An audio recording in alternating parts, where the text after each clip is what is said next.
વડાપ્રધાન નરેન્દ્ર મોદી દ્વારા દેશવાસીઓને પેટ્રોલ ડીઝલ બચાવવા માટે કરવામાં આવેલી અપીલના પગલે હવે ગાંધીનગરમાં કર્મચારી મંડળો સક્રિય થયા છે।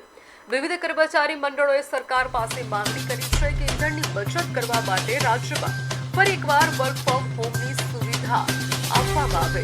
મંડળોનું સૂચન છે કે કોરોના કાળ દરમિયાન જે રીતે ઓડ ઇવન એકી બેકી પદ્ધતિ મુજબ કર્મચારીઓને ઘરેથી કામ કરવાની મંજૂરી અપાઈ હતી, તે જ રીતે અત્યારે પણ અમલ કરવામાં આવે।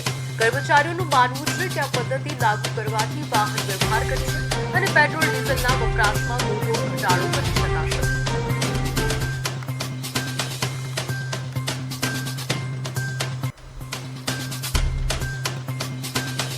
ફ્રાઈડે વીકની યોજના અમલમાં લાવવામાં આવે તો રાજ્યમાં હાલ જે પેટ્રોલનો વપરાશ થઈ રહ્યો છે કર્મચારીઓનો તે ઘટી જાય। જેમ કે ભૂતકાળમાં કોરોના કાળમાં 50% કર્મચારીઓ આવતા હતા ઓડ ઇવન, તેવી રીતે જ એ યોજના ચાલુ કરવામાં આવે તો હાલમાં પેટ્રોલ ડીઝલનો વપરાશ ઘટાડી શકાય।